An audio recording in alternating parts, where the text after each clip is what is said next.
This is Vikings United, your ultimate destination for everything Minnesota Vikings. Bringing together the most passionate fans, insightful analysts, and dynamic creators from across Skol Nation. Get ready for deep dives, spirited debates, and exclusive insights from Coach Cody. We're celebrating our community, honoring our heroes, and fueling your fandom with Pillars of Valor coffee. This is more than a show. It's a movement. This is Vikings United.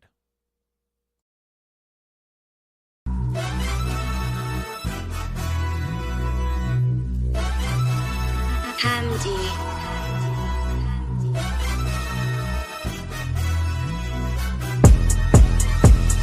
Purple and gold, that's all we know. Purple and gold, we holla Skol. Purple and gold, this how we roll. Purple and gold, now holla Skol. Purple and gold, this how it goes. Purple and gold, we holla Skol. Purple and gold, that's how you know.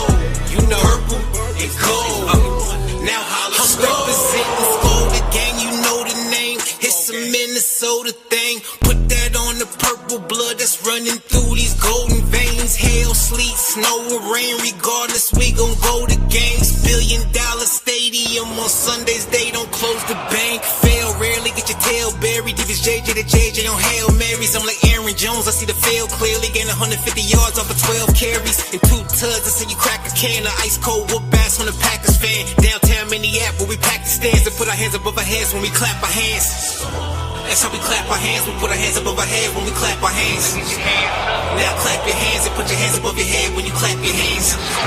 That's how we clap our hands, we put our hands above our head when we clap our hands. I said clap your hands and put your hands above your head when you clap your hands. Purple and gold, that's all we know. Purple and gold, we holla Skol. Purple and gold, this how we roll. Purple and gold, now holla Skol. Purple and gold, this how it goes. Purple and gold, we holla Skol. Purple and gold, that's how you know. Purple and gold, now holla Skol.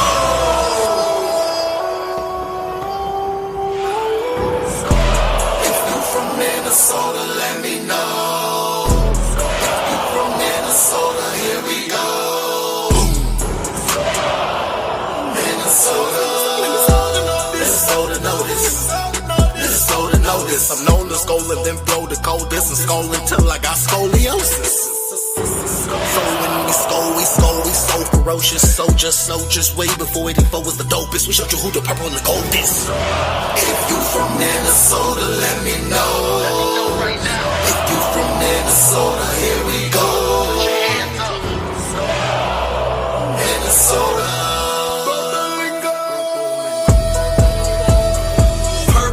And gold, that's all we know.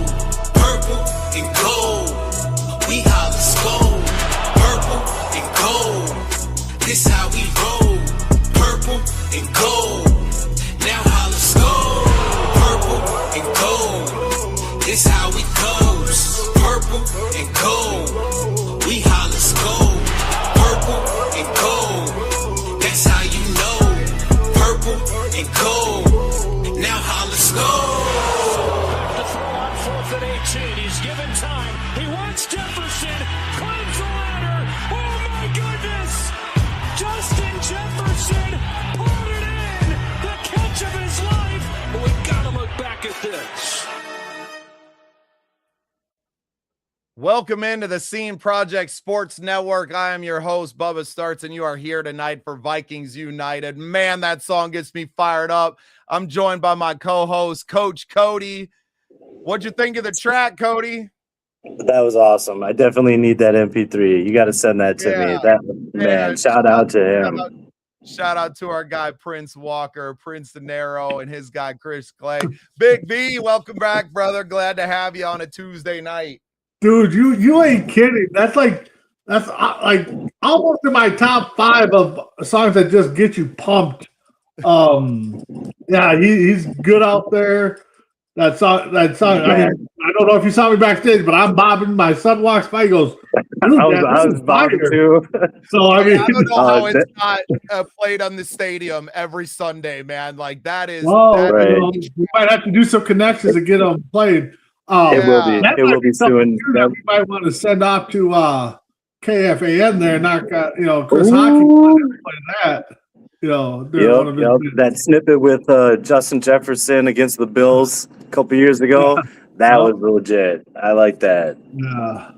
Oh man, what a great way to start every show. Hey Kevin, thanks for tuning in. We're doing good, man. Just What's up, Kevin Cherry? I know you're hyped. Your Bears are in the second round, so yeah, For well, now. we're gonna For talk now, about Kevin. that a little bit. I never gonna be sad watching the Packers lose. I don't care who No. they're playing. Hey Kev, hey to my wife Danielle, she's doing homework inside tonight. Hey, no red cup. I'm No rather red doing it cup. outside. I mean, Well, the Ran out season's of red over. cups. Red cups equal W's, but the season, Right. sadly, for the Vikings is over. We got a lot of stuff to get into tonight. Obviously, we've had some movement in the coaching carousel already with the Steelers losing last night. We heard, Mike Tomlin is out as the Steelers head coach. What does that mean for Brian Flores and the Vikings? Obviously, big news of the day, the press conference coming out this morning, right before the press conference, announced that Jordan Addison was arrested again. We hate to see that. We're going to get into a lot more as that, but first we're going to get in. We're going to thank our sponsors, Pillar of Valor. We're going to come back in just a minute after we hear a word from our sponsors, Pillar of Valor. A huge shout out as always to them. As we cheer on our Minnesota Vikings, let's also recognize true heroes. Pillars of Valor Coffee isn't just about exceptional taste. It's a veteran-owned company with a powerful mission. With every purchase, you're directly contributing to programs that empower and support veterans and first responders. Imagine starting your day with a rich, bold coffee that also fuels a vital cause. Pillars of Valor Coffee is dedicated to making a tangible impact, honoring those who've served our nation and communities. Join them in their mission. Visit pillarsofvalor.com to learn more and get your bag today. Pillars of Valor Coffee. Great coffee, greater purpose. Bring us all back. Yeah, shout out to Pillars of Valor. I tried a new flavor tonight. So I've been drinking the dark roast and switched it up tonight because I needed a cup before the show, obviously. And I got to give me some. Is empty. Yeah. Well, unfortunately, they came to me, and then getting them back up to Minnesota is a little bit of an issue right now. So, but I'm working on it, Coach. I promise. No I don't know worries. No worries at all. Does a bag of coffee last you like a day? I mean, you got to be going through it. It'll probably last me maybe a day and a half, but I'm excited for it. Shout out to Pillar of Valor Coffee. Yeah, we're gonna have to get Cody a membership at Starbucks or something, with everything he's got going on these days. You know what I really need? I need a phone company to sponsor me. That's what I really need because I'm struggling with these two. Oh man. Well, let's start there. Let's catch up a little bit. First of all, we all got to know how the tryouts go, Coach. Yep. The tryouts went amazing. A lot better than I expected. Just the turnout in general. I never really, thought about it, but the size and the number of turnouts, tells you a lot. And a lot of players at the trial were like, "Dang, there's a lot of people here." Last tryout I was with only had about 4 people. One had 7, so we were right around 20. So it was nice. A lot of competition. Probably signed about at least half of them. So the other ones might be practice squad. Who knows? A lot of injuries happen. So it was a good time though. Well, and now because you had this massive turnout and all these guys know other ball players, right? So that the next time you're going to have even more turnout for these. And as you keep going and to grow that database of players that you got going on, and then they're going to be pulling guys that are, there's always going to be college graduates that don't elevate to that level, that want to continue their career. Like, this thing is just going to continue to grow. I mean, you've really, I know that you were with another organization, and then obviously you had your run with the Bears, and you've been growing this thing for a couple of years now. To already be at the level you're at, I think is a huge testament to who you are as a man and the way that you treat these players, for them to have that kind of trust in you to pay money. I know it's not a lot to come and do the tryouts, but still they're putting their money out there on the line. They're taking time out of their day. Some of these people were traveling from thousands of miles away to come and be a part of this. So it really is a testament to you and everything that you bring to the table, Coach. Yeah, no, I appreciate that, and I'm blessed, honestly. And I think it's, more. I tell my players all the time, I care about you as a player, but more as a person off the field, and just taking the time to actually know them, and always coming to practice with a high energy, love and passion for them and the sports itself. It shows a lot, tells a lot. We all have things going on in our life in the background, but you got to check it out the door. It'll be right there waiting for you when you're done. So Cody, how's it going to work with you being up here coaching with your defense, or is it going to be the whole team, and then some of them are down in, wherever the Calgary are at? I mean, how's that going to work? Or So the offense will be in Gillette, Wyoming. They'll live there, and they'll practice. The defense will be with me, and then I'll also have a scout team offense, and then we got 7 games right now. 5 are home, so all we got to do. Most of us are from around the 5-state area, so we can just pick a meeting point and then jet out there. And then for the 2 away games, they've got to come through Minnesota just to get there. So, that's kind of how that'll work. I need smart players for that scout offense, just to know, the offense that we're going to be going up against, and to potentially learn our offense because of the injuries and call-ups and everything like that. Okay. Yeah, a lot of moving pieces. Tell you what, Cody, I got a call coming up here soon with a tour bus company out of Nashville. We're going to see if we can't work some magic with the Scene projects and get a nice bus, get some corporate sponsorships for the Cavalry team as well, and keep growing our relationship and everything that we're building here, not just at SPSN, but the Scene projects, our parent network, and everything that's going on. Big presser today. Obviously, we had Kwesi and Kevin O'Connell speaking. I didn't watch the press conference myself. I had a pretty busy day, interviews and whatnot, running this network as the executive producer of the Scene projects. But I did listen into the Purple Daily and kind of listening to their analysis of it. I don't know if you had a chance to watch the presser, Coach, if you had some of your thoughts, or be either one. Coach, we'll start with you. I didn't get a chance to. I did read a couple articles, just off Google and stuff, but at that time there was no comment. KOC and company were aware of the situation, but didn't really come out and say it at that point. This was like early in the morning, so I didn't get to see the presser. But man, that dude, he needs some help. Chris Carter, where you at? And he sits next to Justin Jefferson. I don't know if any mentorship is going to help. Talk about that from the coach's standpoint. Obviously, for those that don't know, Jordan Addison arrested again for trespassing. What that means, I don't know. I don't know that there's a lot of details out about that. B can fill us in a minute. But Coach, as the head of that locker room, knowing that you have a player that continues to be Danielle's got an opinion about it already, that a teacher would say exactly this, but do you echo this sentiment where this kid continues to hurt his team. There's probably going to be another suspension along with this. It could be, it's obviously going to be more than 3 games because he had the legal trouble before. You're looking at possibly 6 games. That's a third of the season coming up into a contract year.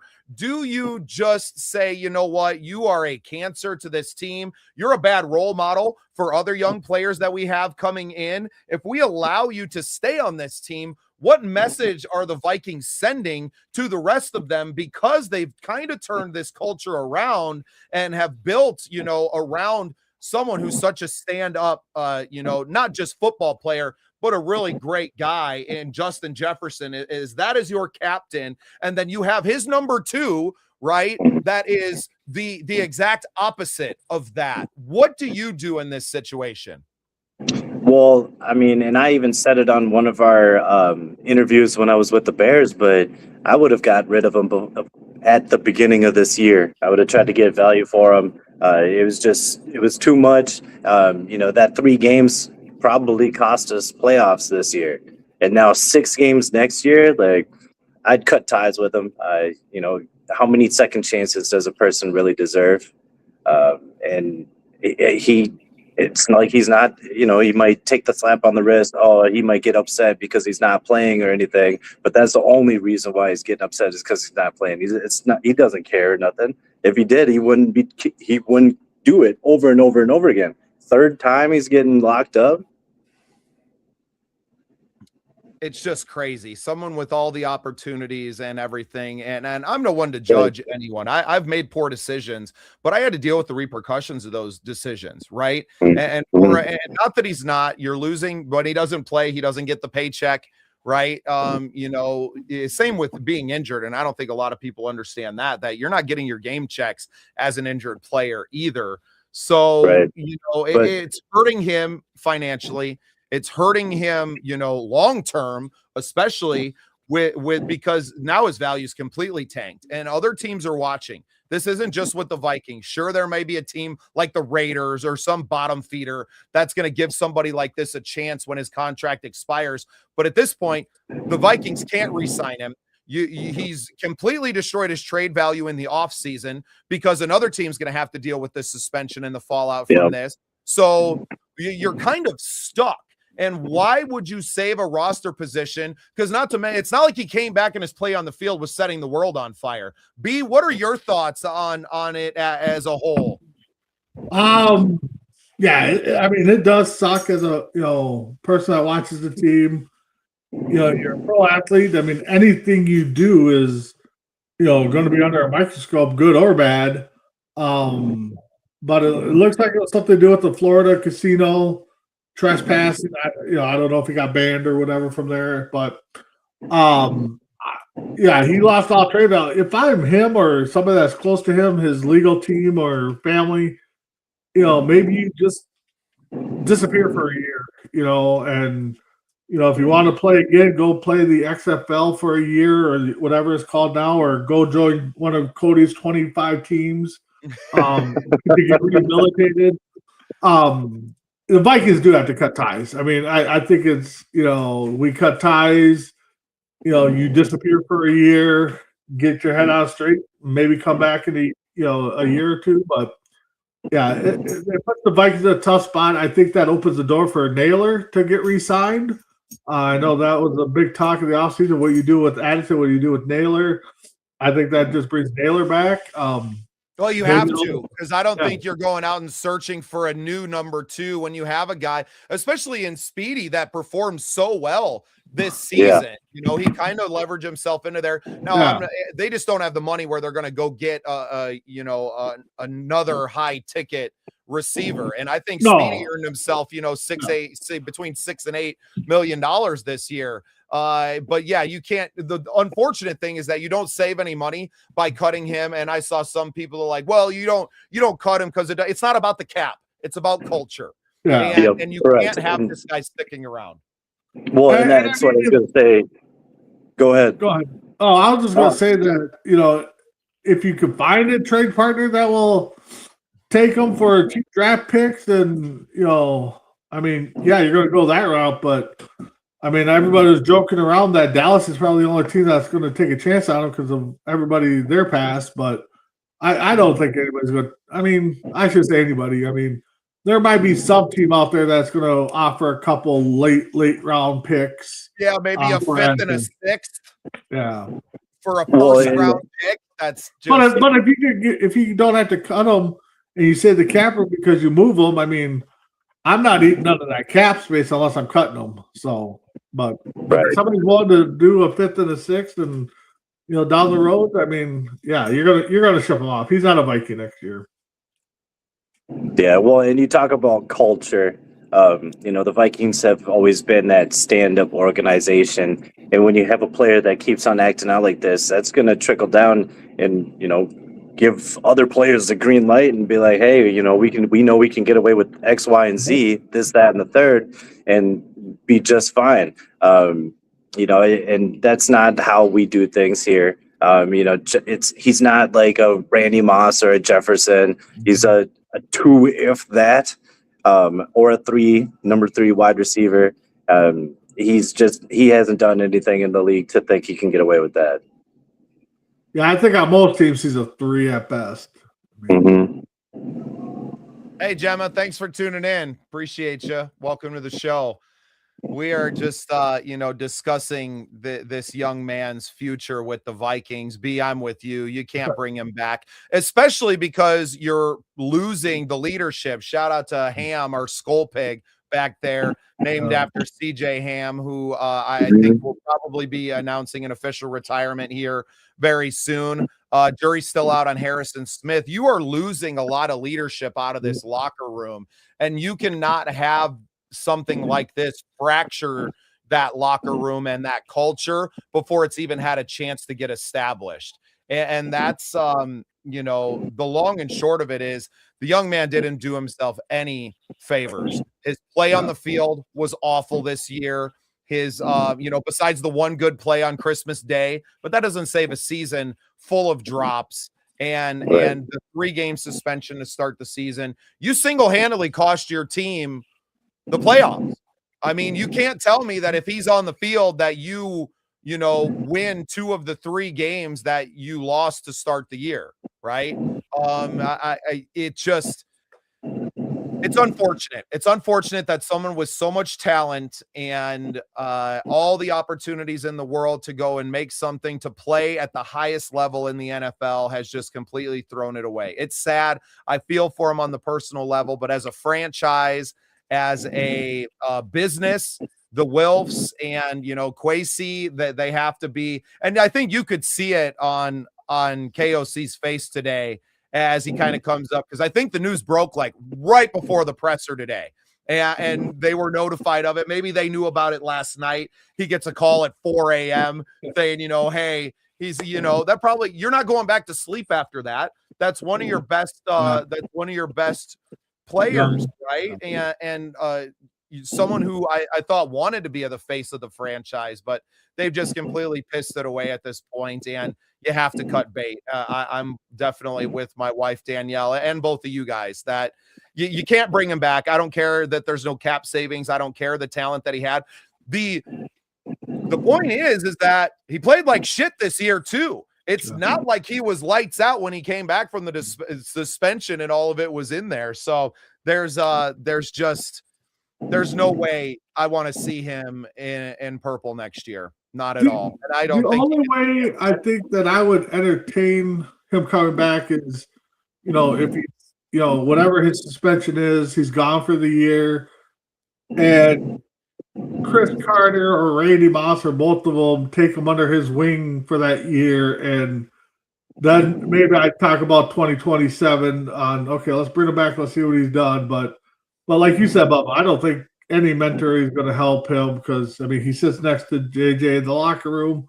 So, I mean, that would be the only way I would entertain thoughts of him coming back, is if he takes the year off and then gets a mentor between, Chris Carter, Randy Moss, Jerry Rice, some of the greats that, were role models. Right. Well, and it's just, he put himself in a position that he really didn't need to be. I mean, if you knew you weren't allowed at a casino, why are you going there and getting and picking up that trespassing? You know, and if it was an incident that happened like bang, bang, bang, why didn't you just leave? Why don't you just get out of there? I mean, one stupid decision can cost millions. Yep. Yeah, well, he's cost himself probably tens of millions of dollars. You were a first round pick, and you just completely blew it, and it's really sad to see it happen, because I think even if you get brought on, it's at like vet minimums. It's people taking a flyer on you, and yeah, it's unfortunate. I feel bad as someone who's made mistakes and has had to pay for them, who's been there. Right. I feel bad that he's had to take that, and that he didn't have maybe better role models and, you know, just people around him to help him do the right things and make good decisions. It's sad to see it. So with that, I think we can kind of put a pin in the Jordan Addison talk. Moving on to the rest of the press conference. I mean, definitely sounds like I mean, obviously, we kind of knew that. I don't think there was anything new or that hasn't been reported on. They're looking for quarterback help, but from the tone that, at least secondhand, I'm hearing this kind of through the Purple Daily podcast.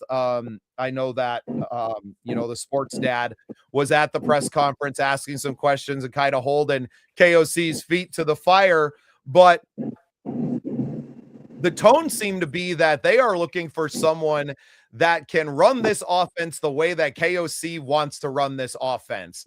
And to me, that sounds like a reversion to, you know, not doing the things that you were doing when you were losing, and not doing the things that you were doing in the 5-game winning streak. And to me, that just like, man, it was kind of disappointing to hear that reporting from them. And we understand that, you know, chunk plays are a big part of this, but to hear that tone from KOC again, when you finish the season on a 5-game winning streak, and granted, you played a couple of bad teams and kind of came out, you know, I mean, you kicked the crap out of the Redskins. The Giants game, obviously, JJ getting hurt in that second half, where that the Lions game being what it was.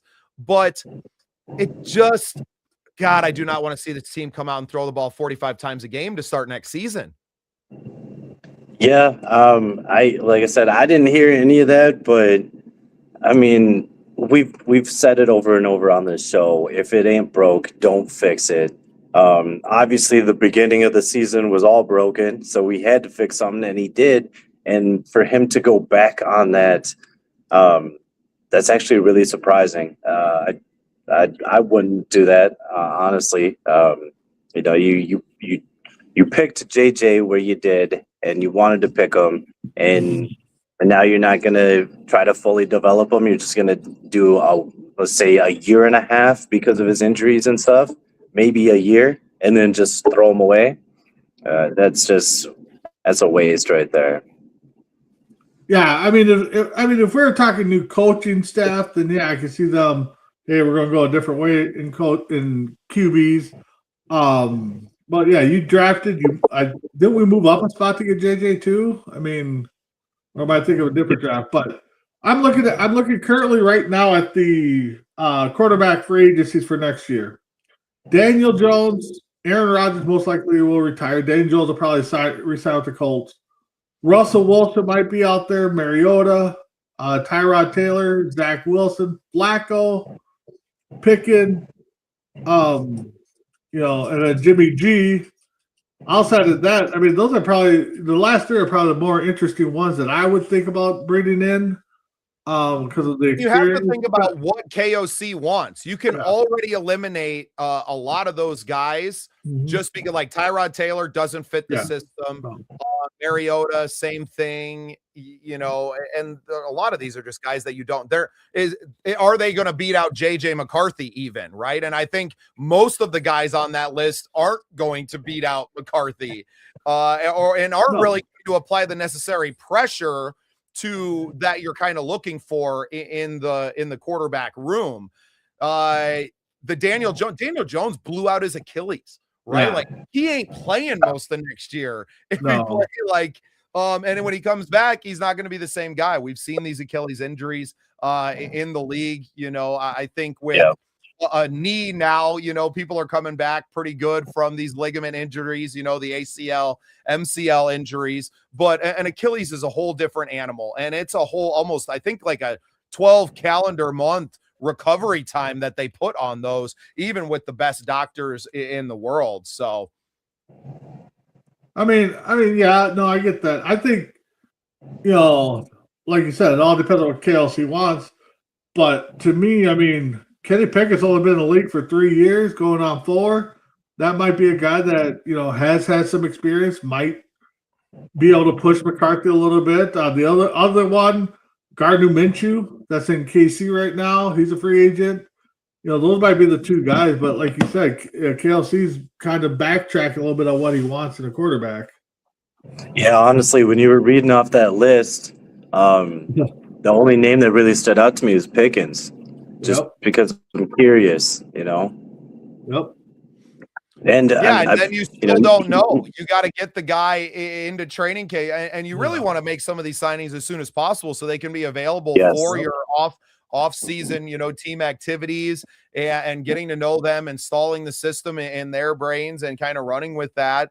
And we're still waiting to see what B-Flow does. And now with Tomlin leaving the Steelers and everything going around, it's pretty wild what's going to happen. But yeah, there wasn't a single name on that free agent list that really perked my ears past the Kenny Pickett. You know, the Minshew mania thing. I don't think that he really fits what KOC's trying to do anyway. With I know that the Chargers launched Greg Roman, so that looks like they're definitely going to keep Justin Herbert and to continue building around him and doing you know, more to build around him and kind of change their scheme maybe to fit more of what he can do. This I mean, if we're looking at something that continues to get like it's getting cloudier, right? Instead of becoming clearer, I feel like it's getting cloudier, and it feels like it feels like to me like they don't want to go back to JJ McCarthy, and that worries me because he is your best option, and even going through all of that, he seems like the best option. I mean, if you want somebody that learns, like, you know, that can learn from, like, we are all trying to get the Vikings to understand, you know, McCarthy's our guy, but let's bring somebody with some knowledge. Flacco's probably your guy then. I mean, Flacco's been around forever. You know, and I mean, I don't know if I'd want him starting, but, you know, he might be able to fill in, but definitely somebody to learn from. Flacco would be your guy. Yeah, I agree with that. I'll agree with that. Competent backup. Hey, there's been a lot of time. I mean, we don't know who's going to get cut yet either. Kirk Cousins could be on his way. Obviously, that name gets thrown a lot. Hey, Sir Picasso just jumped in backstage. We're going to bring our there we guy go. on. What's going up, man? Hey, I'm here to bring Kirk Cousins back. That's what I'm talking about. I see it. Let's go. I can't do it. I can't do it. The way he left, I can't do it. With this offensive line, I mean, you know, but you know, I don't care what anybody says. There's not a single person that could disagree with me. He is accurate. If you give him time to throw that ball, he'll tear you apart. Can throw it with the best of them. Yep. Yeah, you're right. And then not only that, you guys want to talk about developmental. Okay, look at what he would bring to the table for McCarthy's growth. Priceless. Like that solidifies your franchise quarterback right there. Yeah, possibly. I mean, you know, it doesn't. I mean, to me, it doesn't sound like, you know, looking on outside of Atlanta, that he's willing to be that teacher to Penix. So why would he want to be the teacher to JJ? You know, so. Well, that's why he left in the first place. He wasn't trying to have. It's going to cost? Exactly. Well, I think how much money do you need? He just got $180 million, bro. Stop. He needs to stop talking about money. He's still going to be greedy. It's Kirk Cousins. Yeah, it's Kirk Cousins. He's still going to be greedy. And Washington, made him that way from all the franchise tags. So It's true. Yeah, this is like, and I was just alluding to right before you jumped on that, B went through a long list of quarterbacks that are available in the free agent market, and there's not a single one out there that you're like, oh, we got to go get him, And No, I was listening in. I wanted to make sure that I shared the post, shared it on my post on my page before I jumped in. I appreciate that. Yeah, I got a Facebook restriction for sharing too many of my shows, so I'm in the doghouse again. It happens to me all the time. This one's gonna last a week. I can still like stuff I can share onto my page, but I can't comment and I can't share into any groups. So that's usually how I promote the shows out there into the different Vikings fan groups and stuff. But it is what it is. I'm ready to take this show strictly to YouTube at this point. Really start building out the email list and growing our community of fans and looking to grow more. So appreciate you sharing it out there though, Marcus. And it's been it's been a day. That's what I woke up to this morning. It's been a week for some of us. yeah, no, I feel that. That Mike Tomlin stepping down, that kind of surprised me. All those consecutive seasons with a winning season. I think that was basically either we're going to let you go or you step down type of thing. I think this is one that I could say that was actually a mutual agreement. I think Cody's nailed it. That I think he went into the office, they started talking, and they're like, hey, we're going to let you go, but we'll save faith and let you step down, mutually, so. Well, and I think he doesn't see a winning season in Pittsburgh. I know that they made the playoffs this year, but you kind of made the playoffs because of a stumbling Ravens team, dealing with their own issues over the course of the season. And that I don't think he's done coaching. That's my personal feeling. I don't think he's done because he didn't retire, right? He stepped away from the team. And to me, that says at the very least, he's going to go do some interviews. And I think it has to be the right job. We've talked about, some of the coaching vacancies, Atlanta and Baltimore kind of being, I think, the top two because of the talent still on those teams. What a shot at your former team to go to your biggest rival.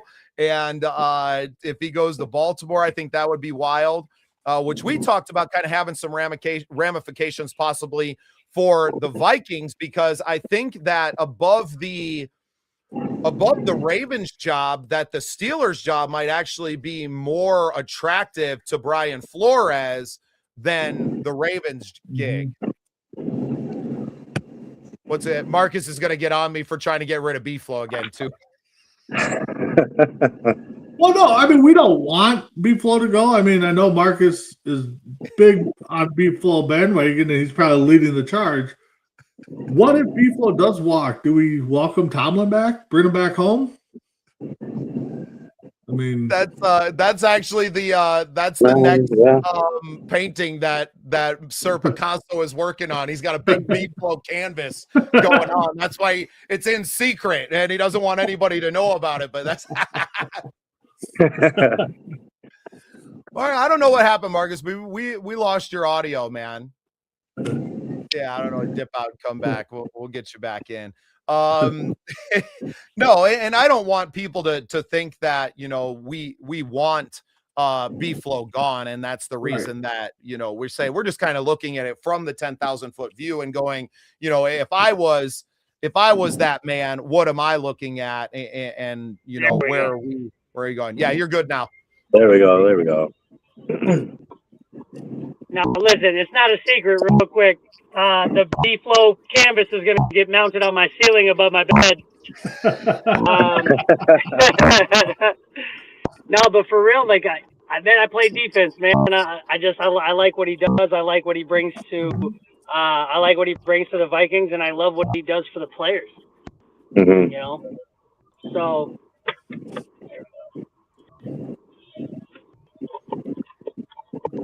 I Yeah, didn't even think about that Atlanta job. That would be a nice one to step into. Oh yeah. No, and I kind of missed that when B was going through them last week, and we actually talked about it on your show. That's where it was on Coast to Coast, and you had mentioned it, and you were asking me about landing spots for people, and I think that ATL now the Steelers, because of the storied franchise. Now I don't know if the team talent wise, I don't follow them close enough to kind of know it. That I don't know if the team has it. They may be going for a full rebuild. You're losing that head coach, and I don't know about a full rebuild, but they're going to go through some growing pains next year regardless. And I think maybe that's what Tomlin kind of saw the writing on the wall. You got quarterback problems. Aaron Rodgers ain't coming back. He kind of alluded to it being the end of the road for him. So that team's going to have some bigger questions to ask. And I think that's why they offer it to Tomlin. It's like, hey, do we mutually part ways right here? And you're allowed to continue that streak that you have out of respect for you as a man and as a coach to go and to continue that streak as long as you want to, because it may not happen next year regardless. And, you have to put those two, that Ravens and the Atlanta job, and I think that's regardless of what plays out the rest of the season with these playoff teams. I don't see any of the remaining playoff teams making any kind of coaching changes as far as head coaching go. Do you, B? You follow the league a little bit more than I think the rest of us. No, I think unless the coach, flat out just bombs this next couple rounds, I think every head coach is safe right now. It's going to come down to the coordinators wanting to leave. Definitely the teams that go to the Super Bowl, their coordinators are going to be big and, hey, that's what we want. And they're going to get interviews and stuff like that. So, I think you're right. I think there's no head coach right now that's got to worry about their job.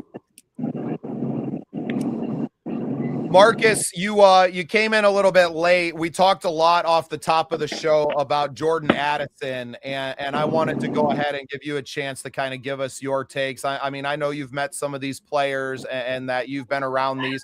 You know them as men, as young men, and you've been able to, converse with them. I said it as someone who's made a lot of mistakes. I feel for them. Sometimes you can't get out of your own way. So I kind of want both takes, as a human being and as also the business of the Minnesota Vikings. And I guess you can kind of start wherever you'd like to there. Well, okay, so going off of from a fan standpoint, you're literally going, dude, not again. Like what in the actual But then also, too, you look at it like this. I go, with everything that's on social media, we don't know what's accurate. We don't know what anyone's really, because from what I read from his attorney and from the Vikings is stating that this is a mistaken identity or something to that effect. You know what I mean? Like they don't see this going anywhere. I did see that KOC had no comment, which is that's actually kind of concerning for me when the coach doesn't want to speak on it, because that tells me that he either A, doesn't have your back, or he's waiting for the details too, right? As a friend, man, I like the kid. I think he has so much potential, but I think like a lot of these athletes today, I go off of this, and for whatever reason, I can't think of how I put it. But what is it? Can you hear me? You're good. Yeah, that's actually a lot better now. Yeah. Okay. So I go off of like this quote or something, and I can't really remember exactly how Michael Jordan said it, but they give these athletes too much without allowing them to earn it.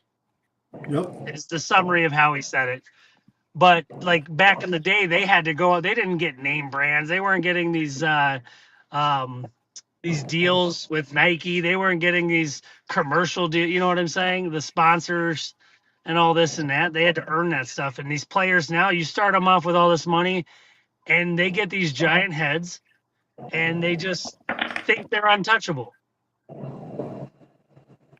And so I don't know. Like I hope that the things, aren't accurate, and I hope that, but at the same time, if you're guilty, then you should be punished. So Yeah, and with that, we're probably looking at between a 3. I mean, he's getting more than the 3 games that he got already suspended. If a number I heard kicked around was 6, that's a third of the season. In a well, that's what I contract mean. Like year it should now. be more because this isn't like a first attempt, right? Your first offense, you get like a slap on the wrist, you get this, and that. You've already been suspended and missed out on 3 games last year that cost us the playoffs. Be honest.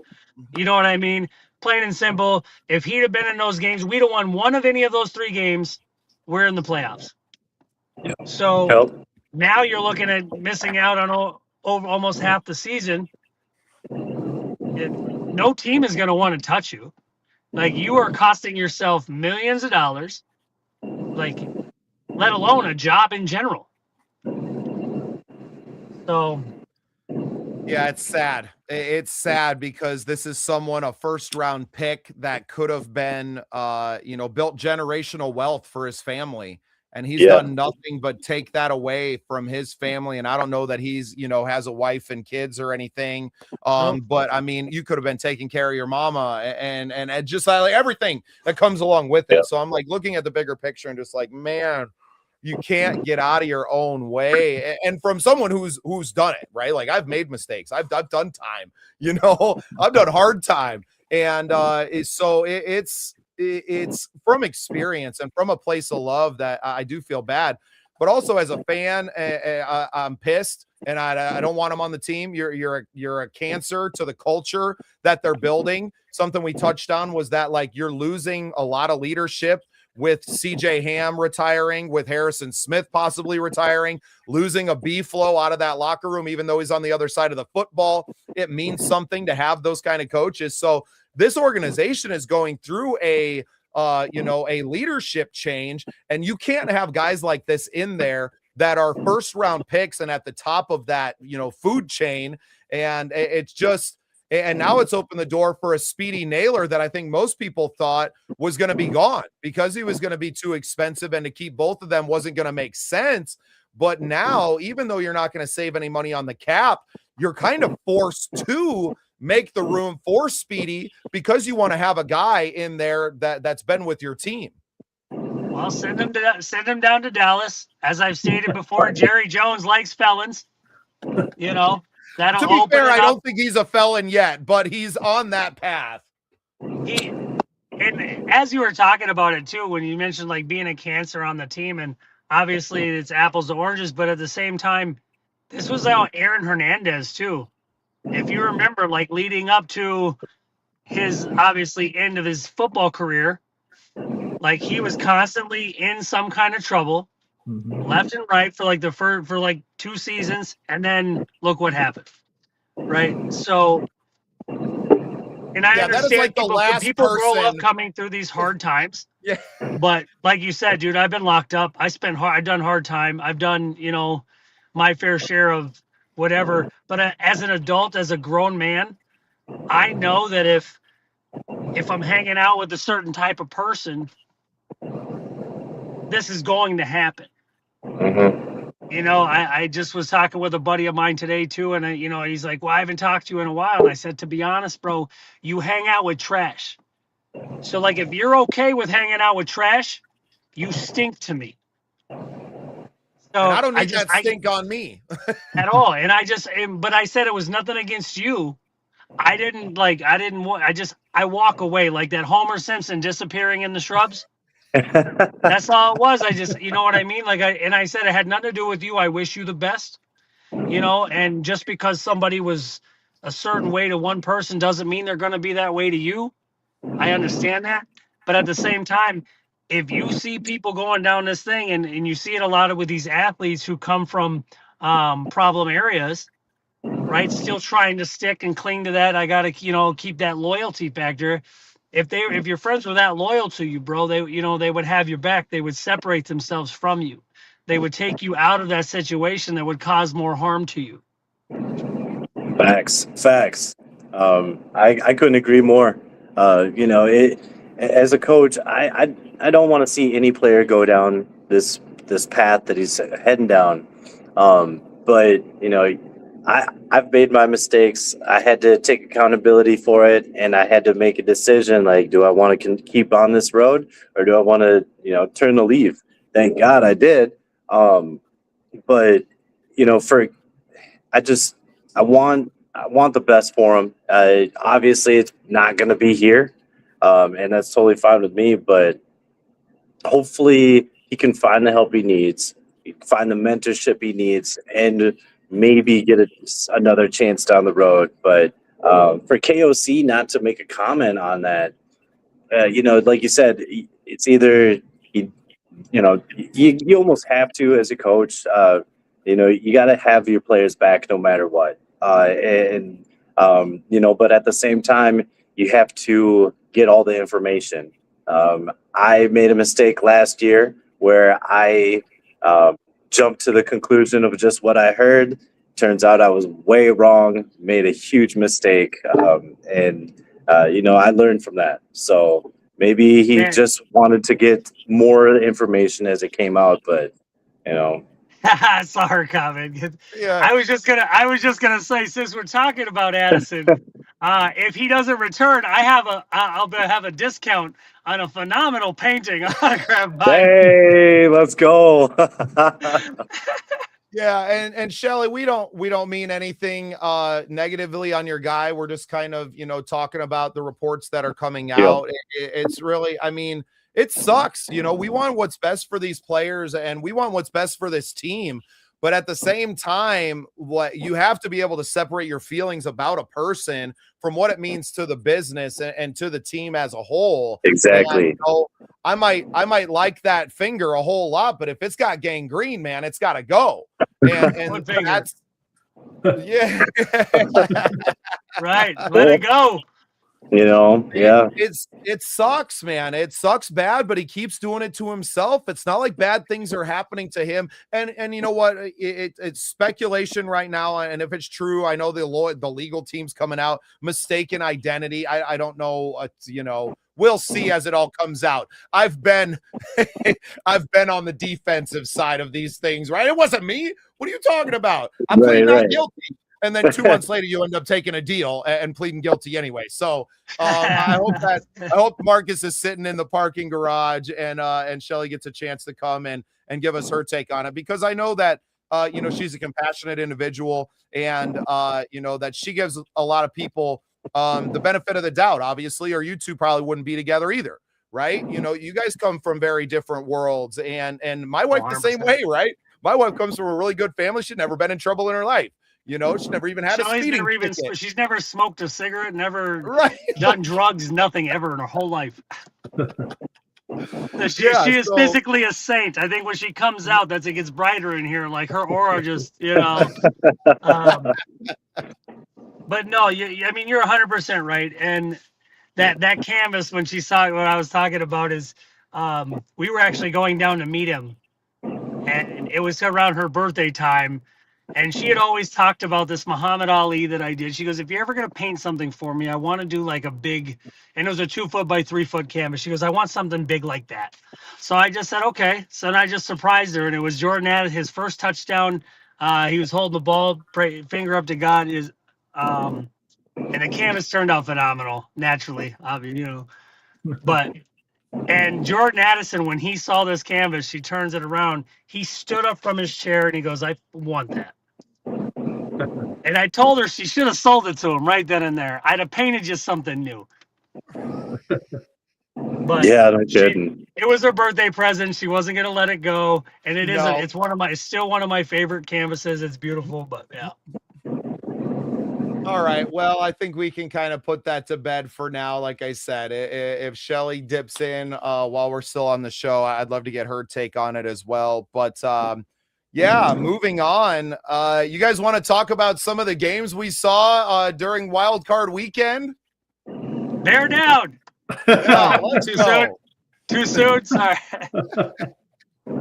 It doesn't bother anybody here. I say that was the easiest thing for me growing up a Bears fan and then starting to root for this team. And it didn't happen overnight, right? Like I was watching Vikings games since I got together with my wife. I was watching the games with her and I always be rooting for them. I was never rooting against the Vikings except for 2 times a year. So really it only changed 2 games a year for me at the end of the day. And and being, now a Vikings fan, that I'm still rooting against most of the same other teams.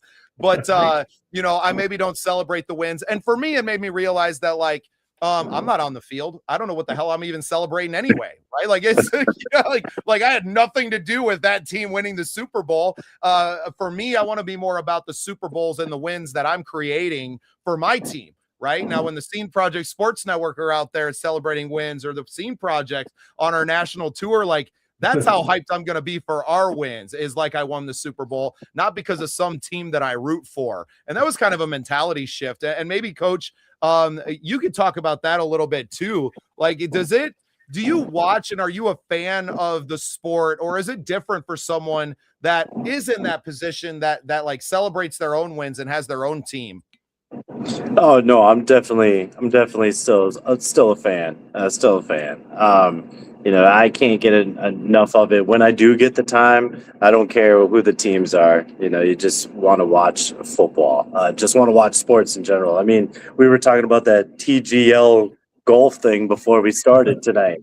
That I'd never seen that before, but that looks legit. But it's difficult. It's difficult. I can't wait until I'm in the playoffs, because it's going to happen. And then I won't have to worry about, watching it. I can't wait to cover those games and to be on the sidelines and capture every minute of it. And we're there.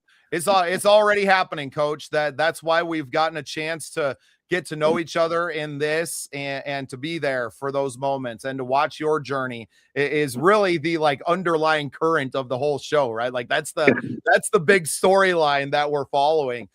Biggest surprise, I guess, from the weekend. Everybody can just go around and do it. I'll let you guys start. Coach, we'll start with you. Biggest surprise from Wild Card Weekend. I'm going to say the Bears-Packers game. It did not look good. It was looking ugly, but they just found a way, and that's what you got to do in the playoffs. That's what the good teams do. They'll find a way, and the Bears aren't 2 seed for just shits and giggles. So and they've done it all year. Right? Yeah. I mean, they've been doing this fourth quarter comeback thing all year, kind of been there. We were hoping that was why the Vikings were going to have so much success, in last season was because of those same things, that experience of being in that moment. But crazy comeback, down 21-3 at halftime to turn it around like that is just wild. Well, and then, the Carolina Panthers game against the Rams, I was pulling for the Panthers, not going to lie. I've always been a fan of that team, and the Jaguars against the Bills. I was hoping the Jaguars were going to come out and pull that, but Josh Allen, he's gonna make magic every time. Well, and experience matters in those moments too, and I think that's what we've kind of seen. If you're gonna beat the experienced players, you got to kick the shit out of them, like the Texans did to Pittsburgh and Aaron Rodgers last night. Whoo! B, what was your biggest surprise of the weekend? Well, I think number one is the Rams Panthers game, because the Rams are favored by 10.5 going into that game, and they only won by 3.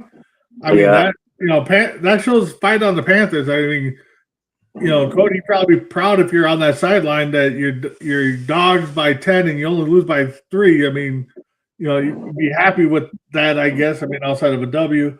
And then last night's game, I mean, I fell asleep right before the fourth quarter started, and it was like 13-6 or something. I wake up at the end of the game because the news was on, and it kind of woke me up with what they're talking about. And I'm like, oh, I wonder who won the game or what the score was. And to see it was 30-6, I'm just like, wait, what happened here in the fourth quarter that I missed? So That defense just yeah. unreal, man. And Oh, yeah. I don't watch enough of the league, right? I got a life. Well, I got a lot of shit going on. And so you had asked me to make picks, and I kind of picked the experience of Tomlin and Rodgers in that game, not knowing that the Texans defense looked like that. They look legit because defense travels, and to go into a hostile environment in Pittsburgh against all of that experience on the other sideline, and to do that definitely makes them some serious contenders. Now their next game is that the Patriots now? Is it Patriots Texans? Yep. It's gonna be a fight because the Patriots with an MVP candidate and Drake May. I mean, that's gonna be a crazy game. That might be the game of the playoffs, to be perfectly honest. Not if the Texans keep playing the way their defense is playing. That Bills Broncos game is going to be a good one, though, too. The Broncos game, yeah. See, I'm excited for the San Fran Seattle game. Those ones are always good, ever since Richard Sherman, Michael Crabtree days. Yep. I think Kittle going out with the concussion probably means he's not back for the next game. I think that has effect on San Francisco. I think I had picked them over the Eagles in that game anyway. I think that the Eagles just didn't have it this year. Just kind of watching a few of their games, mostly the one against the Bears, where the Bears just ran it down their throat the whole time. But I think San Francisco is going to have a really tough time against that Seattle team. Very rested. Right. I think that that could end up being I wouldn't say a rout, but it could be more than a touchdown win for Seattle, coming down at the end, maybe win by 7-10 with that Seattle defense is no joke either. It seems like, the top teams in this, in this playoffs to me all start with their defensive side. Marcus Sir Picasso, what was your biggest surprise of the weekend? Well, I think the biggest surprise was the Steelers game because you automatically, obviously being a Vikings fan, I don't like Aaron Rodgers in the playoffs. Like, period. So I'm sitting there going, like, you just assume he's going to come in and do exactly what Aaron Rodgers does, right? But this time his touchdowns were for the other team. So, I mean, it is what it is. But again, too, going back to alluding to a Vikings fan, watching the Bears and Packers game, I'm sitting here watching Green Bay, and I went, this is why I don't root for Chicago or for anybody else, because every time they let me down. Like, I just didn't want Green Bay. And tell me about it, brother. 38 years of my life. But like I tell people, too, like the difference for me is considering myself a super fan. I'm a fan of fans. Right. I have a lot of friends that are diehard Packer fans. I have a lot of Chicago Bears fans, and then fans across, from Texans to everywhere. So I watch them for them, but I watch football for me. I'm the guy who you're sitting next to on the couch, and I'm like, oh, they're lined up at, they're lined up in a fourth, or they're not going to make this in the middle. Oh, watch your white out. He's going to get out in the middle, and I'm kind of depicting which way they're going to go, like I would if I was a coach or something. Just because I rewatch the games. I don't have a life, right? I watch football, then I paint, and then I watch the games all over and over again during the week. But I like to see the structure of the defenses. I watch how these teams go, specifically if we're going to play them or not. But I like that, like coach, man. I like that coaching aspect of football. So I pay attention to schemes and to lineups and formations and everything. So I don't know, man. I'm super excited for the Texans defense. That they showed that they are going to be a force in this playoffs. And the Rams too. The Rams, I root for the Rams just because I got a couple buddies on the team, that I've painted for. So, I just always give them little shout outs. Not to mention I get to repost my paintings that I did for them. So, but no, man, I think that Buffalo. I think if we're going to talk about who deserves to win out of all the teams in the playoffs, I think Buffalo deserves a Super Bowl. I don't know. And they have the talent. Yeah, barely. And Kittle is out for the rest of the playoffs. Is it a concussion? Wasn't it his Achilles? I thought it was an Achilles. Yeah, it's the Achilles. He's done for the year. Oh man, Yeah, I was he's like, out for sorry, a year. yeah. Damn.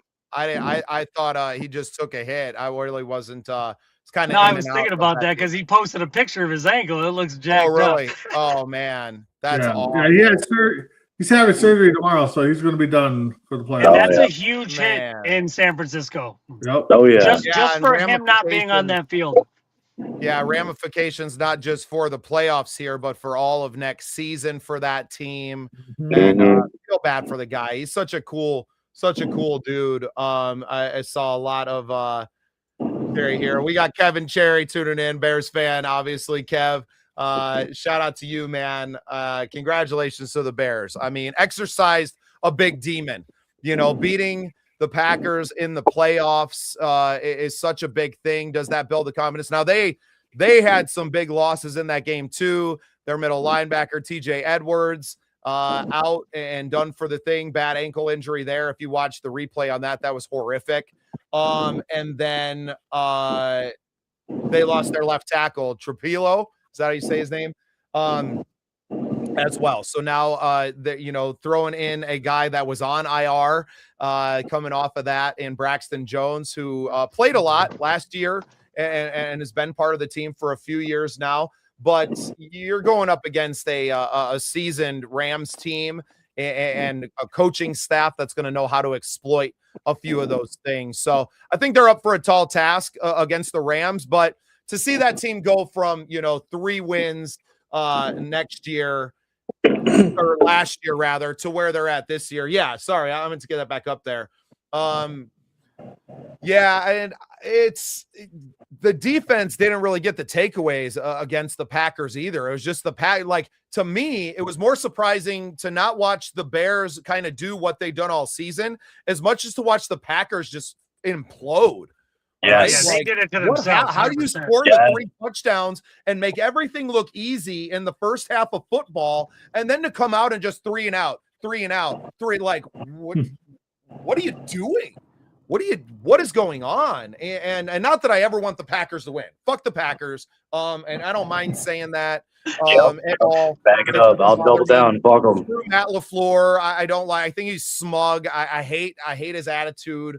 And I think he deserved. And they're talking about re-signing them. I think he earned that the handshake from Ben Johnson after the game. I didn't see it live, but obviously it's kind of become a meme now. That you know what, you've earned that. You've earned this hate from the team, and I'm sure, Kev. I'm sure, brother. That it's nice to see, and maybe that shakes things up in Green Bay. It would be pretty wild to see them kind of let go of Florida. I don't think that's happening. Although you have a lot of the pundits in Green Bay and around Wisconsin kind of calling for it. I'm good friends with, not good friends, but I'm Facebook friends with Jim Morris, he's the owner of El Bandito Yankee Tequila. A little free plug for them. I've done some work with them in the past. Now, there's reports that the Packers are looking to extend LaFleur for a few more years. So, wow. Yeah.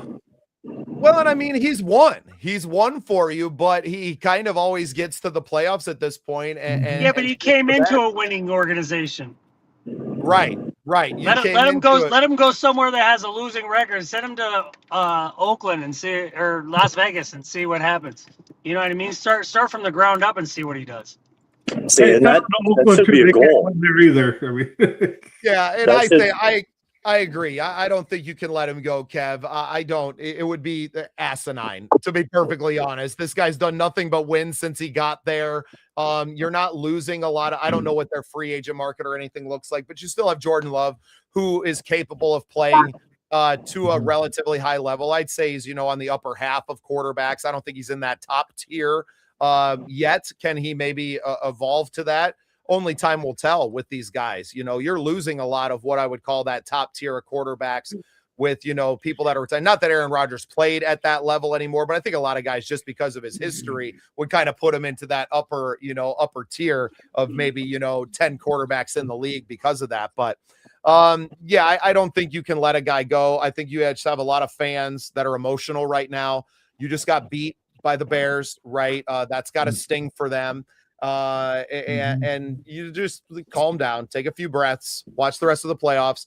The Bears probably don't get past the Rams. They can surprise me again. Who knows? The more I pick against the Bears, the more they win. So maybe you can thank me at the end of the season if they win a Super Bowl for bailing on them. And So I'll would take you all the want the credit. Super Bowl to come to the NFC North? I mean, obviously you grew I up a think Bears that- fan, so I know where you stand, but And all my family are Bears fans, right? Like I have very few people that I know that aren't, and now getting in and knowing more Vikings fans and spending more time up there that, but it's still, I mean, this franchise has a lot to prove. Like I've said from the get-go with this team, like you were playing a fourth place schedule. You barely beat a lot of really bad teams. The Vikings beat you once. The Packers beat you once. The Lions swept you. So you still got a lot to prove moving forward as a franchise. Did you get in? Did you take advantage of an implosion by the Cheeseheads and to come out on top in that game? You still got to go prove yourself in the rest of these playoffs and have a lot more to prove moving forward into next season. But hey, man, for the fans, for that fan base to see them beat the Packers at home, that they deserve that. That fan base deserves that because they've been through hell. I would know. I was there for all the bad times. I obviously didn't get hyped when they won the game. I was more of like, okay, wow, that happened. But I haven't had to go through the lows of the last season and a half either, and that's been nice. See, I hope he doesn't sign that extension, and I hope he finds a different team. Yeah, it's nice to have success early in your career and get established and get that reputation. But I mean, they've been that fan base. He does one bad thing or gets a unsportsmanlike penalty or something, then they're calling for his head. And I would just like to see him start somewhere different. Maybe like starting at a lower tier team or a team that has some questions and build that up and hopefully go against the Packers and then beat them. And, then you'll really have a chance to smile. I mean, that's what I did coming from the Minneapolis Warriors, well-established team, high pedigree, almost champions and national champions year in, year out. And to step away from something that I knew was almost a guarantee to, the role as head coach and GM of the St. Paul Bears and with a new team building from the ground up, that really shows you what you're made out of. 100%. That's why I call like the Tom Brady effect, right? Like you got to go somewhere to make sure that you can still do it. It's not just like I didn't walk into this winning team, because that's what people are going to say, like myself included, that he walked into a winning culture. Whereas if you go to a team that had a poor season previously and you build that up, then you know that you're the championship quality, you're the it factor, you're what helps bring these things up. Absolutely. Yeah, they weren't a bottom feeder, right? Like they changed coaches because they weren't winning in the highest level because they were always in the play, right? Like they were already there, and we're looking for him to be the guy that kind of got them over the hump, and it hasn't happened. So yeah, crazy to have been a fan of like a really bad organization most of my life and to see them, make it to the playoffs on a season that wasn't really going, didn't go the best, and you lost, I would say, your best player, Micah Parsons. As soon as he got to Green Bay, he was the best player on the team, either side of the 100%. ball. And to still make the playoffs, and then you're like, nope, fire him, cut everybody, just take a breath, guys. I know it hurts right now, but just take a breath. You're going to be okay. Well, and that's just like what luck. You trade away 2 draft picks, a phenomenal defensive tackle to bring in Parsons.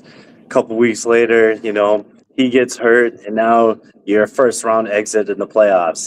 That's definitely not what they had in the plans, in the cards when they made that trade. But I mean, LaFleur, he got lucky, just landing into that spot. And with the Packers, I mean, if we're the Vikings, we got to figure out what they're doing scouting quarterbacks, because you got Favre for a decade plus. You get Rodgers, you sit him for a few years, like 4 or 5. Then you got him for a decade or whatever. You draft Jordan Love, you sat him for 3-4 years. That might just be the thing. Let's just set a quarterback for 3-4 years. You sit them through that rookie contract and not show the world anything, so that when they get up to that level, you're like, yeah, we're just going to extend you. And you sign them for like 20 at a steep rate, for 5 years, right? Instead of letting them prove it on the rookie contract and then owing them $500 million like Patrick Mahomes and everything that he brings. And we'll see if he's the same player coming back, right? That might look like bad money at the end of his career, because you don't know what he's going to be coming back from that knee injury. He might never be the same guy. Now he's got all the money, right? So he's got to have the best doctors, all the stem cells, and all the all the advantages of our medical system being what it is now. But there's some question marks in KC, which is kind of crazy. B, can you run down the games that we got coming up this weekend? I sure can. Let me just pull it up. I had it pulled up here. All right, NFL divisional round. I got it. So Saturday, the 3:30 game will be the Bills versus the Broncos. Broncos are favored by 1.5. The Saturday night game will be the 49ers visiting the Seahawks. Seahawks are favored by 7.5. I would guess that's going to go up some more, throughout the week. Then Sunday we got Texans versus the Patriots. Patriots are favored by 3. That's at 2:00 Central Time. And then and then we follow it up with the Rams versus the Bears. Rams are favored by 3.5. So Bears are the only dog home team, which understandable. That Rams team is going to be good. That might be a battle there. But not invincible, right? Not invincible by any means. They didn't look particularly great in Carolina, and it was really on them. They were dropping a lot of balls. Nakua had a couple of big drops. Devontae Adams coming back off the injury, a couple of drops. I think they tighten a few things up, and they start to look more like a Super Bowl contender this week, because the Bears give up huge plays. They're giving up almost 6 yards a play. I think that defense, although opportunistic, isn't particularly good. They have no pass rush. And that's ultimately what it comes down to. You lost one of your, the green dot. You lost the guy who calls your defense from that team. That alone is going to have an effect. And he was a major part of it. I think that they're fighting the Bears are fighting an uphill battle. I think the lines reflect that now. And but you at this point you can't put anything past them. But the Rams are not the Packers, right? And they are getting healthier where the Packers were not. So I think they got an uphill battle. But Soldier Field is gonna be raucous with another playoff game. You've exercised the demons. I don't think I've heard a double doink reference right in here. In fact, it was the other team, right? McManus left 7 points out on the field. And you got to feel pretty confident as the Bears team going in that you can beat anyone, right? You've played with the best of them in this year. You've won in those moments. I think a lot of people are still going to be picking this Rams team. Because of that, obviously Vegas favoring them. What's the most intriguing game to you guys? B, I'll let you go ahead. What's the game you're kind of most excited to watch? Honestly, they're all going to be, I think, intriguing as to a point. I mean, we talked about the Bills. Personally, I don't want the Bills to go any further because I want 0-4 versus 0-4 in the Super Bowl. But they deserve it. You got the upstart Broncos. You got the, 49ers Seattle, that division rivalry there. I mean, they're a couple plays away from flip-flopping where, San Fran's the number 1 seed. You got Texans and Patriots. Again, another young, upcoming team. And then, of course, you got the Bears and the Rams. You got the Rams that have done it. You got the Bears that are hungry for it. I think they're all going to be intriguing games, especially, I would say, come to the Bears game. I bet you a lot of Bears fans are going to want that to be a cold game because you got a dome team going outside. I you're think that would hoping be a it's big negative thing. 20. It's snowing. It's like Yeah, bring exactly. on I a think blizzard you for want the it to love be of the worst possible, weather game that you could get just to have a chance. Because I think if this was indoors or in a nicer climate, I think this game is going to be ugly. But being it's at Soldier Field, so I mean, right now I couldn't pick a winner of any of these games really. Yeah. I mean, Avery says Rams Texans Super Bowl. Honestly, I think you could shuffle the deck and you could see the Super Bowl being any of the teams that are left in there. I think it's a lot of different storylines, right? It's not the Rams. Obviously, the Niners have been there before, but a lot of the experience on that team isn't on the field, right? Yeah. I think Fred Warner is still going to be out for this next game. They were talking about a possible comeback for the NFC Championship game, so that still puts him a week out from returning. Losing Kittle with the Achilles is massive for San Francisco, and obviously Vegas is reflecting that. I don't think they looked particularly great in Philadelphia. They were good enough to beat a kind of ailing Philly team for whatever reason. But, that Seahawks team rested with the way that defense, and it's more on the defensive side of the ball, right? The offense just has to play to not make mistakes. This, I think you've proven, and even in the Bears game, that you can kind of get after that San Francisco team, right? Yeah, I think them a little bit. And I think if the NFL wants for rating purposes is Bills Rams or Bills Niners. I think that's what the NFL is hoping for. But I think as a fan, I mean, I want something new. So I don't want the Bills in there. I don't want the Niners in there. For personal reasons, because I don't want to talk about right. I don't want Darnold in there. That's the most experienced team running up in the AFC Championship game against the Chiefs every year and losing out on the craziest of plays and just if it's gonna be the Bills' year, it's this year. You don't have to go through Mahomes, and you don't f this up, right? Yeah. You got to get there, and you almost screwed it up against Jacksonville, who had a great season, I think it would be nice to see the Broncos, the Patriots, or the Bears, because those are three of the top, 5 quarterbacks that got drafted last year. So, let them all out and see who's the top of that class. See, for that reason, I don't think any three of those teams actually makes it to the next round. I think it's going to be interesting to watch that Bears Chargers game, but more so the Rams. Yeah, your Rams. But more the Broncos Bills one. Big B, you pointed it out. They don't have to go past the Chiefs this year. Like if they're gonna get it done, it needs to happen now. And I want to see. I want to see if Denver's if Denver's for real, especially when it comes to playoffs. I'm not gonna lie, my Super Bowl pick, I would love to see Seattle against Houston, and then I want Seattle to take it. I want Sam Darnold to get that ring against a good defense. I know it. But if we really want storylines, he wants the storylines on Vikings United, all playoffs, man. We should have wanted them, and if we wanted them, we would have paid them and kept them.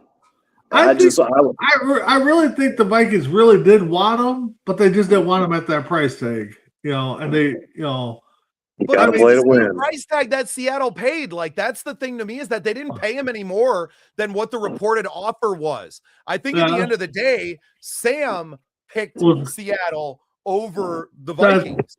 Right? That's probably true. Kind of like Kirk Cousins. What they should have done was put the offer on the table during the season, right? Letting it run out was the mistake.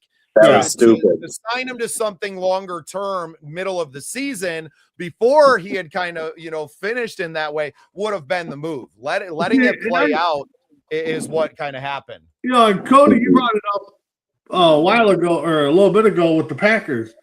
They're stashing those quarterbacks for 2-3 years letting the veteran play out and then moving on. I mean, you saw it with Favre, or Rodgers, and then you saw it with Love. You know, once Love gets up there, you're probably going to see it again. Everybody should be looking at the Packers for what they're doing in that quarterback room. Mm-hmm. Yeah, well, it no, takes time, 100%. and because Mahomes had that success, you know, that it kind of changed the model where it's like, oh, you got to win when they're on the rookie contract, and that's not necessarily true. Sometimes it's okay to let them ride out. Don't let them get that huge value on that rookie contract, right? And then to have them long term at a much smaller cap hit. Yeah, I mean, we got to figure out something because just off memory, you know, the quarterbacks that we've had that have started for us, like I'm going back to Tavares Jackson, Christian Ponder, like we are not doing good at all in that category when it comes to drafting QBs. I mean, our last franchise quarterback, I mean, can we all agree? Dante Culpepper? Dante Culpepper, yeah. So, but I really want to see the Houston Texans make some noise. Drake May might be having an MVP year, but I mean, I said they made some noise last night. Every other game was close. I don't think anybody expected that. I mean, they ended Aaron Rodgers' career and chased Mike Tomlin out of Pittsburgh. That's what I'd be telling my team the next day. Yeah. And that actually, like, that does a lot to your team, confidence wise.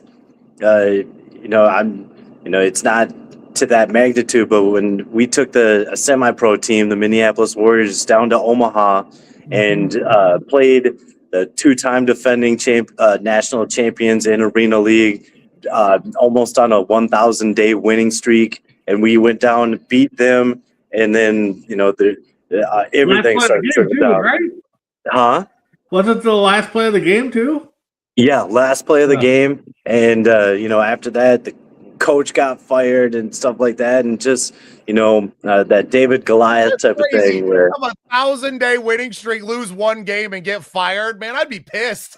Yeah, well, I mean, he was coming on saying how other teams were giving us the script and that we knew their plays and stuff. We didn't know their plays. We couldn't even hear our own. We couldn't, like, our quarterback. We couldn't hear nothing in there. So I don't know how we would have been able to do that. Did you guys go in? Did your quarterback, I mean, in that game too, if I remember right, did your starting quarterback get hurt and you had to play a quarterback that barely threw the ball around? Yeah, our starting quarterback got hurt on like the first or second drive, and then we used a wide receiver as a quarterback. Yeah. That's why you got fired. That's probably. That's why he probably got fired. But yeah, 5'6" quarterback. For sure, Marcus. I think that the Texans team all as a complete team is much better than Chicago is, but you never know, man. And I think that's why the Wilfs as an organization are always like, the goal is to get into the tournament, right? Because you never know what can happen there. And you've seen it, the Minneapolis Miracle and other things that, like, crazy shit happens in the playoffs. It's just the nature of football, really. It's why you play with that oblong ball and you never know which way it's going to bounce. But we talked about some injuries on Chicago's side. It's going to be really tough for them. I mean, they had to sign a linebacker off the street. I think it's the other Sewell brother, actually. So they have Noah Sewell, who's Payne's brother, and then I think they just signed the third one to a deal. Now, he signed to the practice squad, so he probably won't play, but they've had to kind of retool on the fly now with some key positions. Left tackle and middle linebacker. You lost both of your starters at those positions. You survived for a half against the Packers. Now, I think with, the planning that Sean McVay is going to have against that, game planning against the middle of the field, and not that they can't slide some pieces around, but I think Chicago's got a tough test ahead of them. Now, they come out of that game with the W against the Rams. You, in that locker room, you have all the belief in the world, right? 100%. You know that you have a chance to win the Super Bowl at that point. You can beat anyone on any given Sunday. So, yeah, there's definitely something to it. Even with the Bears having it being a home game, Stafford and Devontae Adams, they've spent time in the NFC. They've played in cold weather games there. So, I mean, you have some of your star players that have experience that know, they've been And maybe going to not, Chicago. maybe Stafford doesn't have a lot of experience beating the Bears, but goddamn, Devontae Adams sure does. Exactly. And you hit the nail He's a right on the head. co-owner with Aaron Rodgers. You hit the nail right on the head. Is just get into the dance. I don't care what seed it is, as long as you get me into the playoffs, I'm good for one or two, at least one or two. Anything can happen. That's why they say any given Sunday with NCAA March Madness. Yep. You know what I'm saying? It just fits like Cinderella teams. All you got to do is go on a run. Honestly, get that catch momentum and just run with it. Coach, is there something to, having a little bit of rust? I know Devontae dealt with some injuries, obviously coming off the hamstring and everything. He looked a little rusty. It didn't look like, comfortable catching the ball like we're accustomed to in there. Is it possible, in a week's time, and given that leg's probably a little sore after playing too, is it possible to come back and to I don't know. I mean, I don't think he's going to be at that top level that he was, but you have to expect a little more from him going forward into this week's game than he kind of showed in Carolina, right? Yeah. We all say it. It's been a known fact. Nobody is 100% healthy, especially during playoff time. And when players are hurt during the season, a couple weeks or whatever, leading up to the playoffs, they're going to push it a little bit more, they're going to probably tell you they're 100% when they're 75, 80%, and so I think with an extra week, he should be able to get right. All these NFL teams spend millions, billions of dollars on, the best technology, the best training staff and health team. So I think he should be all right. But yeah, you could definitely tell he had some rust on him. He had a few drops that you wouldn't expect from Devontae Adams. Even Puka Nacua had a couple big drops. And it's that one that was getting him down inside of the 5-yard line and it probably goes in for a touchdown.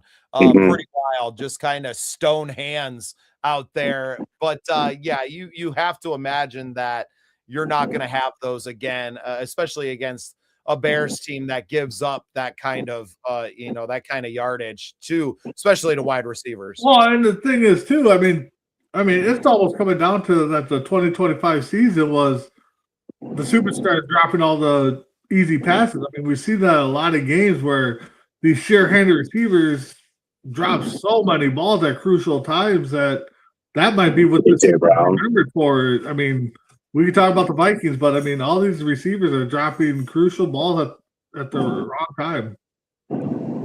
Yeah, you saw it in every game almost. AJ Brown had a horrible game.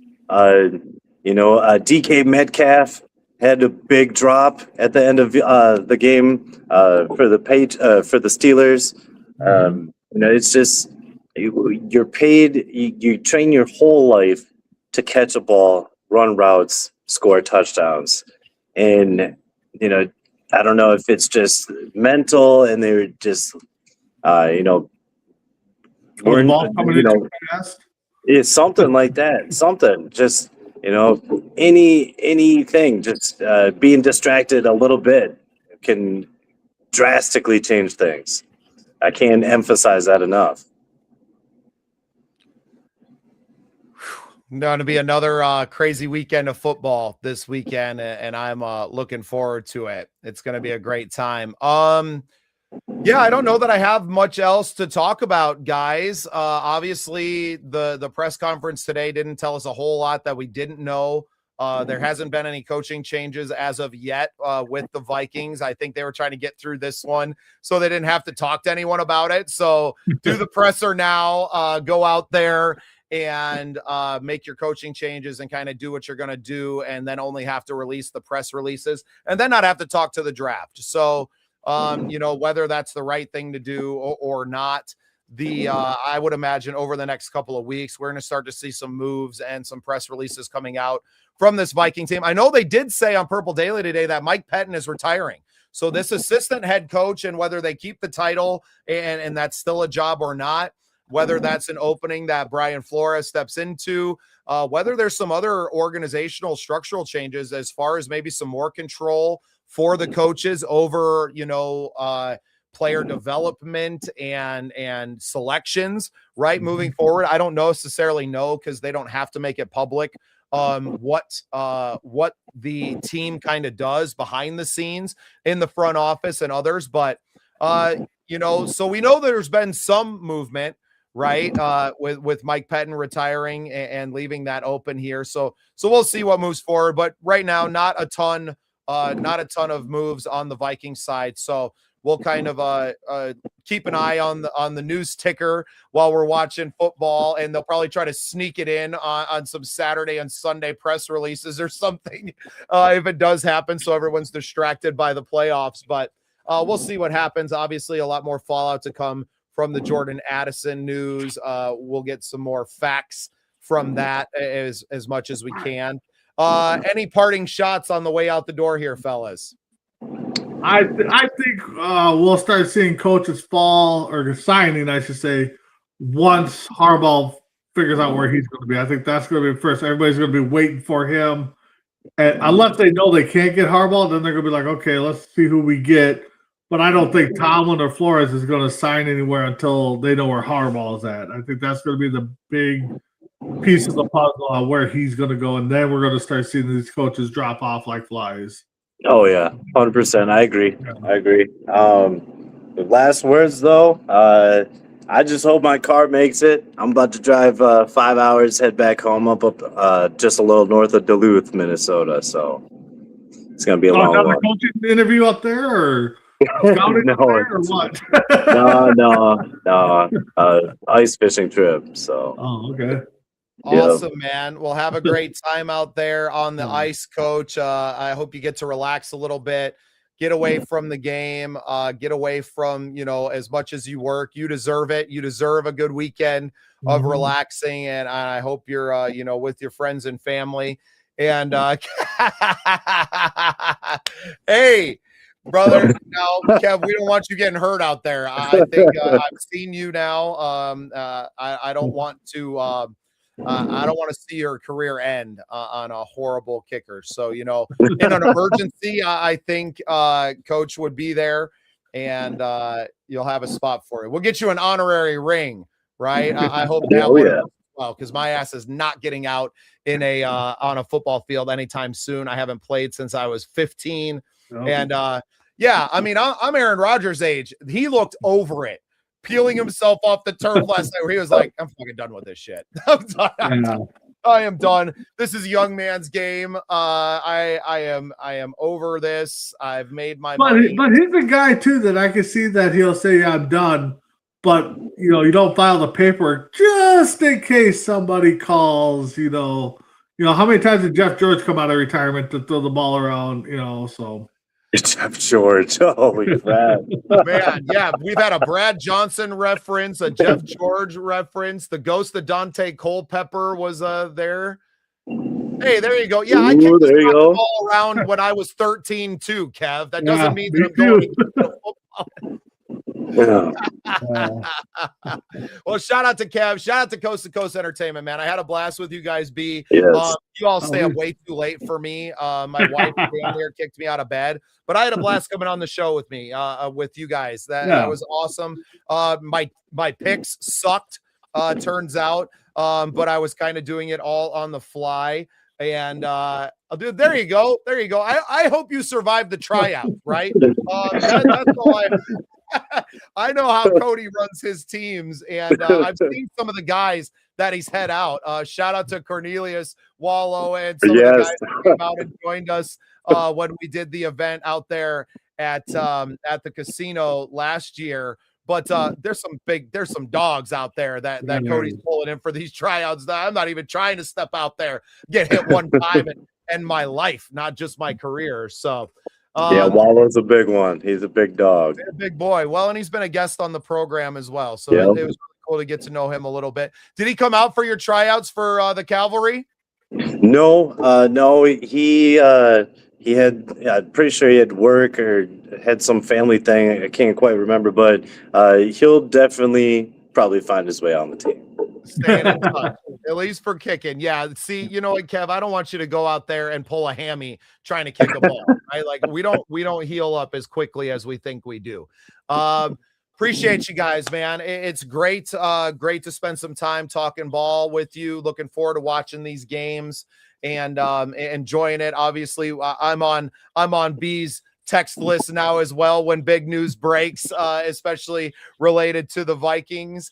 And been crazy kind of watching. I think we've kind of seen the coaching, the moves on the coaching carousel we're going to. I don't know if there's necessarily any one of the coordinators right now that are left in the, because you have a lot of young coaching staffs in the playoffs right now.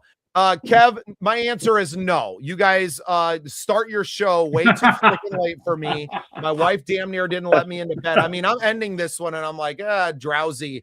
And you guys didn't start. Well, we'll have to come up with the show that we can, just like a roundtable discussion on C2C, and that's a little bit earlier. We get everybody on just to kind of be filming my picks. I will film my picks pre-recorded. I will send them in to you. I don't mind appearing in that way, but yeah, staying up till 11:30 midnight for me, man. I'm too old for that.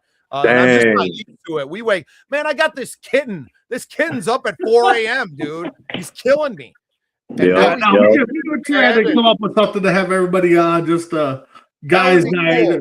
Cool. Let's plan for some crossover shows. Maybe we can do a Super Bowl watch along. I know Cody's been on about it since we don't have a dog in the fight. And Kevin might be. And we can just ban Kevin from the show. Ban him. I think that would be fun, man, because obviously we're all going to be watching the game. I don't mind putting it on next to me and doing a little watch along.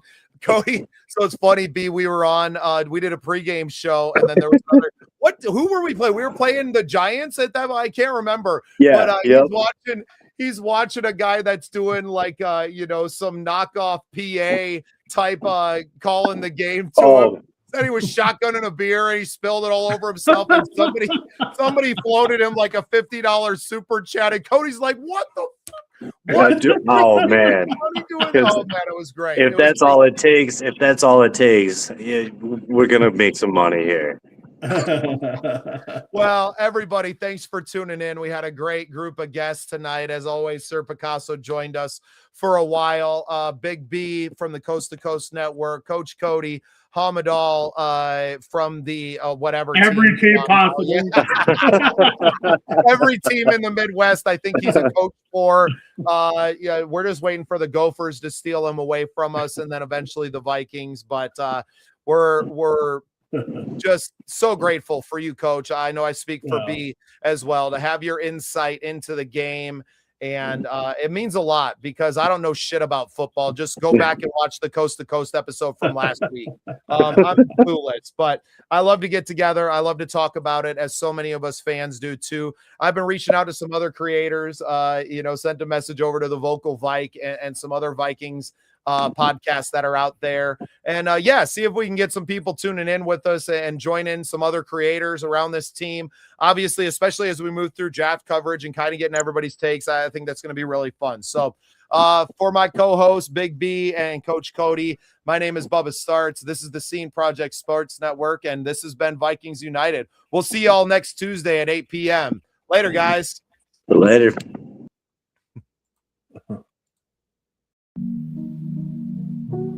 SPSN.